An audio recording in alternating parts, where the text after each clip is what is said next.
Speed. Man is always searching for more,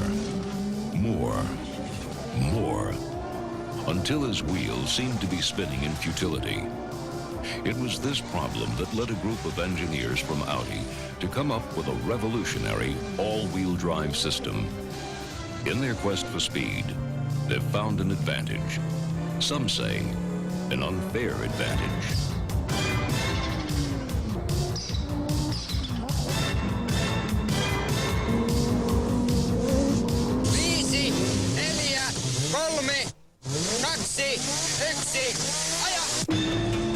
The unfair advantage.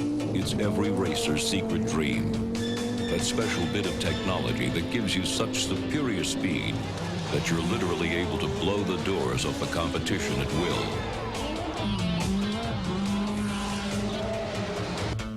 The term was coined by the late Mark Donoghue, who enjoyed such an advantage in his turbocharged Porsche 917 that dominated Can-Am racing and set new speed records in the early 1970s. The engineering genius behind this awesome 917 was Dr. Ferdinand Piëch, the grandson and namesake of Dr. Ferdinand Porsche. Shortly after achieving such great success with his 917, Dr. Piëch left the ranks of Porsche and joined another German car builder, Audi. His first challenge to his new engineers: come up with a breakthrough idea, an unfair advantage that will set Audi apart from the pack. To find such an advantage, Dr. Piëch's engineers looked not to the future, but to the past, to a concept nearly as old as the automobile itself: all-wheel drive. The idea first appeared in 1902, but the hardware proved so cumbersome it found a home only in inelegant utility vehicles. Over the years, innovators such as Bugatti, Miller, and Ferguson tried to apply the idea to racing cars, but their machines proved unruly, difficult to drive. The advantage eluded them. Then in 1967, the idea resurfaced at Indianapolis when Andy Granatelli introduced a radical turbine-powered all-wheel drive machine, and driver Parnelli Jones came within 7 miles of winning the 500 before the failure of a trivial part sidelined him. All-wheel drive was soon banned from Indy competition as being outside the mainstream of automotive design, and racing engineers turned instead to aerodynamics in their quest for the unfair advantage. In 1981, Audi engineers felt they had found the secret at last: a center differential, a new way of distributing the power between the front and rear wheels. They call their system Quattro. To prove the worth of their new system, they entered the World Rally Championship, where a vehicle must demonstrate speed over some of the roughest, slipperiest roads in the world. If all-wheel drive were to be an advantage, it would be here. Soon the Quattros were showing their heels to the competition. Driver Walter Rural describes the experience. So it's like an explosion. Maybe, let's say, like a rocket taking off. That's how you could imagine it. It's really nothing like ordinary acceleration. Sit back and enjoy Walter Rural's balancing act, driving at the limit of physics. Basically, with these cars, if you start thinking, you're too slow. What you need is a kind of sixth sense. You have to be one step ahead the whole time.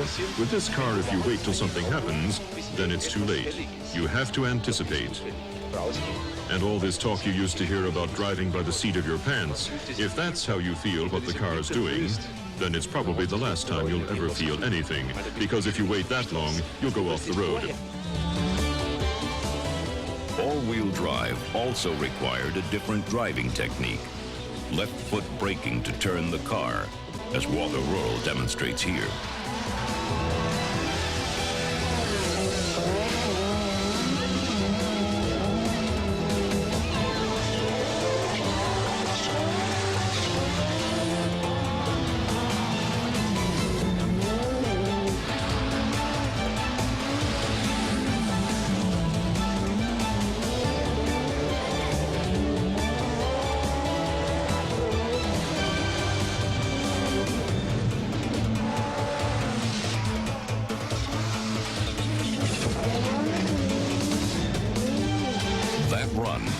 camera and all, set the fastest time on the stage.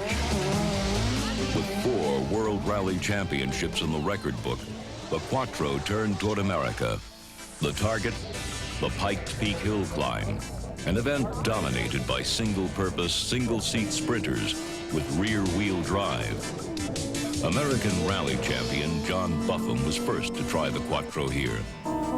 The Audi four-wheel drive is very, very important because when you have a lot of horsepower, you need to get the horsepower to the ground. And you'll see as the open-wheel cars and even the stock cars, when they start, they spin their wheels furiously. And this is very exciting, but it doesn't get you to the top as fast. 1985. French rally champion Michel Mouton drives a Quattro to overall victory at Pikes Peak, trouncing over 60 conventional machines in the process. You are always sliding one side, the other side. It's like a ballet, it's like a dance, you know, it's fantastic.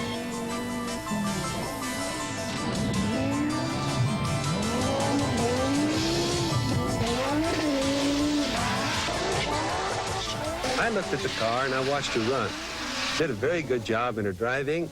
The car was very, very, very much ahead of anything that I'd ever seen before.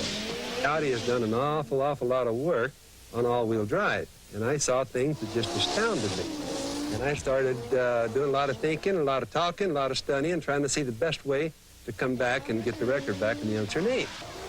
I've seen him every time he's done this. And the record that was set in '85, most of the people around here thought, well, that's about it. It's as fast as anybody's going to go. Evidently, this car is even impresses him, and he's hard to impress. In 1986, Unser tries the Quattro for himself and sets the fastest time ever in the race to the clouds.